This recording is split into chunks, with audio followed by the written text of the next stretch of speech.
যত জীব জন্ম কীট পতঙ্গ অগ নগ জগতেৰি কায়।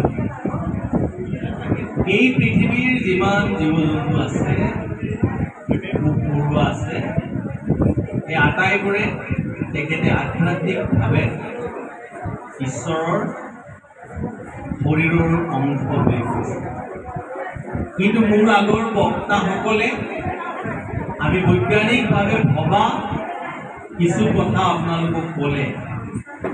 চৰ্দাৰ মালাকাৰ ডাঙৰীয়াই, চৰ্দাৰ প্ৰদীপ শৰ্মা ডাঙৰীয়াই যিবোৰ কথা আপোনালোকক কৈছে, প্ৰত্যেকটো কথাৰে এটা দুৰ্ভাগ্য আছে।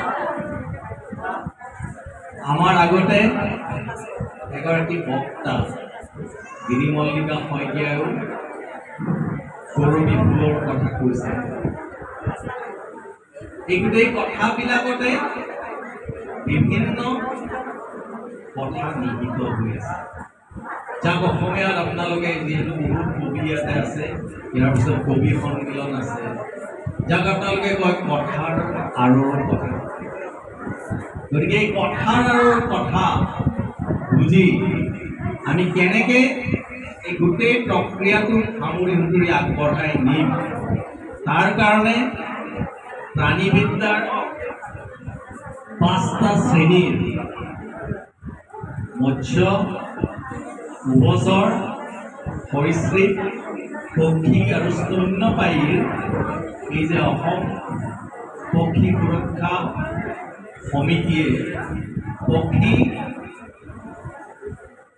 পক্ষীক তেওঁলোকে নিজৰ বাছনিত আনি পক্ষী সুৰক্ষাৰ কথা 1996 চনৰ পৰাই চিন্তা কৰিছে।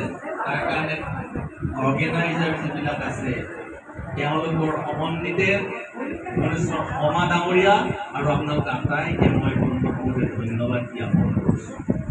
ইয়াৰ পিছত আজি মোৰ পানী কাউৰী সংখ্যা বুলি পক্ষী সংবাদখন উন্মোচন কৰিবলৈ দিয়া হৈছে। মই অত্যন্ত আহ্লাদিত হৈছোঁ যে আৰু ইয়াত কোনোবা এজনে বক্তব্য কৈছে যে পানী কাউৰীও এনডেঞ্জাৰ, বিলুপ্তপ্ৰায়। হয়, পানী কাউৰী কিয়?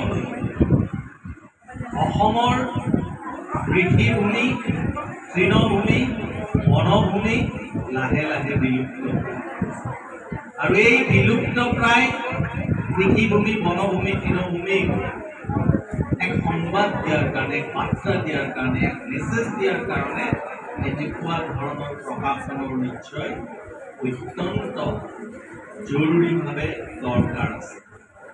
এইখন সম্পাদনা কৰি উলিয়াইছে মুখ্য সম্পাদক ভুৱনেশ্বৰ শৰ্মা ডাঙৰীয়া। ইয়াত জয়ন্ত মল্ল বৰুৱাকে সমন্বিতে মোৰ এগৰাকী ভাতৃভনী বন্ধু অৰূপ কুমাৰ মিশ্ৰ, আকৌ সভাপতি ডক্টৰ অমূল্য বৰ্মন ডাঙৰীয়া ইত্যাদিৰ লগতে কেইজনমানৰ শুভেচ্ছা বাণী, আৰু ইয়াৰ পিছত ইয়াত বিভিন্ন আৰ্টিকেল তেখেতসকলে প্ৰায় 267 পৃষ্ঠা সজাইছে বিভিন্ন আৰ্টিকেল। গতিকে মই আৰু 5 মিনিট বক্তব্য দাঙি ধৰাৰ আগতে এই অমূল্য গ্ৰন্থখন উন্মোচন কৰা বুলি ঘোষণা কৰোঁ।